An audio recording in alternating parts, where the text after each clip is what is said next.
Hello दोस्तों, मैं ऋषभ द्विवेदी आप सभी का अपने यूट्यूब चैनल ऋषभ एजुकेशन पर स्वागत करता हूं।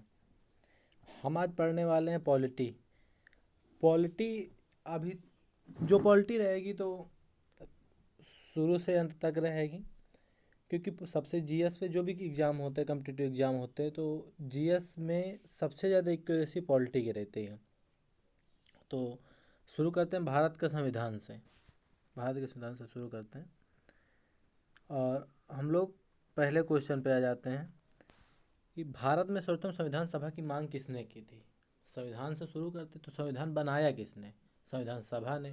अब संविधान सभा ने बने तो संविधान सभा कहाँ से आई, तो इसकी शुरुआत कहाँ से हुई? तो पहला पहला ही क्वेश्चन है, भारत में सर्वप्रथम संविधान सभा की मांग किसने की थी? मानवेंद्र नाथ राय 1934 में इन्होंने संविधान सभा की सर्वप्रथम सबसे पहले मांग की थी।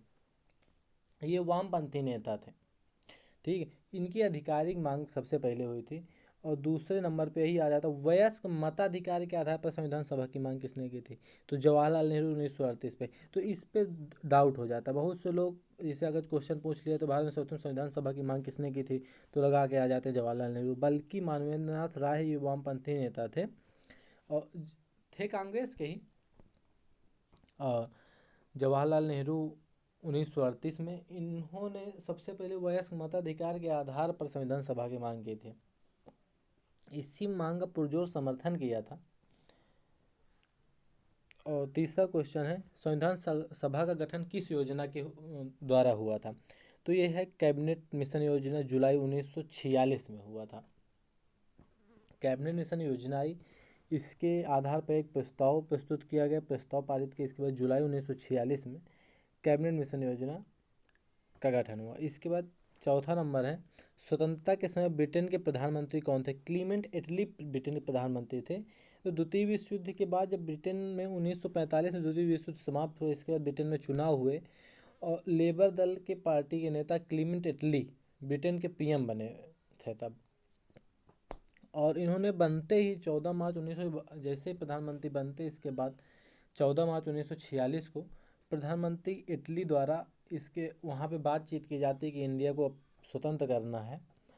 और ये वहाँ पे चर्चा करते हैं। इसके बाद चर्चा करने के बाद तीन मंत्रियों का एक कैबिनेट मंत्रियों का एक योजना प्रस्तुत करते हैं। वहाँ पे 3 लोग रहते हैं और कहते वहाँ से बोलते हैं जाओ और जो भी योजना हो इंडिया को स्वतंत्र करना है। अब 5वां नंबर आ जाता है, कैबिनेट मिशन योजना में कितने सदस्य? तो अभी बताया 3 सदस्य थे। 3 सदस्य में कौन थे? Number 1 Sir Stafford Cripps, Sir Lord Pethick Lawrence और एवी अलेक्जेंडर। जो लॉर्ड पैथिक लॉरेंस तो ये अध्यक्ष थे, और तो अध्यक्ष तो सबको पता, लेकिन स्टेफोर्ड क्रिप्स क्या थे? ये व्यापार बोर्ड के अध्यक्ष थे। और एवी अलेक्जेंडर ये नौसेना मंत्री थे। ये तीनों वहाँ के कैबिनेट मंत्री थे। और 6 नंबर क्वेश्चन है, कैबिनेट मिशन योजना भारत में कब पहुँचा? तो ये 24 मार्च 1946 को दिल्ली पहुंचता है भारत पे। ठीक है, ये 24 मार्च 1946 को दिल्ली पहुंचता है भारत। तो संविधान सभा का गठन, अगला नंबर 7वां नंबर है, संविधान सभा का गठन अप्रत्यक्ष निर्वाचन प्रणाली के आधार पर किया जाता है। ये बहुत बड़ी बात है।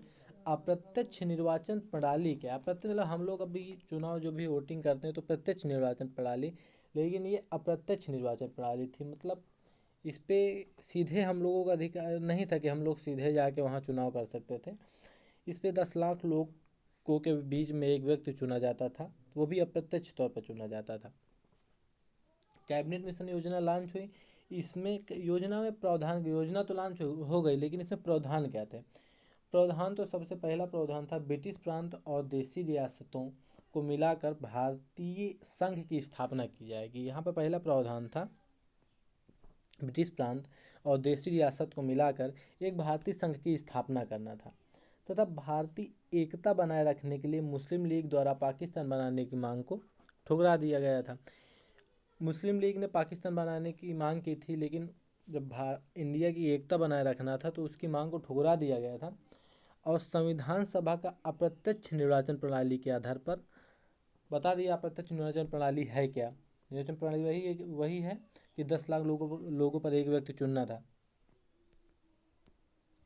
और प्रत्येक प्रांत को उसकी जनसंख्या के आधार पर 10 लाख को चुनना था। अब आगे आ जाते हैं क्वेश्चन। प्रत्येक 10 लाख लोगों पर चुना जाएगा प्रत्येक एक व्यक्ति। और संविधान सभा में कुल सदस्यों की संख्या 389 निश्चित की गई। तो अब इसमें डिवाइड किस तरह हुए, तो अभी बताया था ब्रिटिश प्रांत और देसी रियासतों। तो 292 तो ब्रिटिश प्रांत के थे और 93 सदस्य देसी रियासतों के थे और 4 सदस्य कश्मीरी क्षेत्रों से थे। कश्मीरी नहीं, कमिश्नरी, सॉरी, 4 सदस्य कमिश्नरी क्षेत्रों से थे। इतने लोग मिलके इन्होंने संविधान सभा का गठन किया था। अब 10वां नंबर है, संविधान सभा के लिए चुनाव जुलाई अगस्त 1946 में हुए थे। चुनाव कब हुए, संविधान सभा गठित हुई, इसके बाद संविधान सभा में सदस्य तो जुलाई अगस्त 1946 में हुए थे। 11वां नंबर, जिसमें भारतीय राष्ट्रीय कांग्रेस के 208 सदस्य, मुस्लिम लीग के 73 सदस्य और अदर 15 सदस्य थे। तो उसमें छोटे दलों के समूह तो जो उसमें 8 है, तो निर्दलीय 7 लोग जीते थे इस पे। और महिलाओं की संख्या, ये इंपॉर्टेंट क्वेश्चन की जो महिलाओं की संख्या पूछता है, तो महिलाओं की संख्या 15 थी। अभी आगे जब नेक्स्ट पार्ट बनाएंगे तो उस पर एक डाउट हो जाएगा महिलाओं की संख्या पे, तो उस पर ये डाउट हम क्लियर कर देंगे। अनुसूचित जाति की संख्या 26 थी, अनुसूचित जनजाति की संख्या 33 थी। तो यहीं समाप्त करते हैं। अब अगला पार्ट संविधान सभा से बनाएंगे कि नहीं। हाँ, संविधान सभा लागू कब हुई, 1946 तक पहुँच चुके हैं। लेकिन लाइक, शेयर, सब्सक्राइब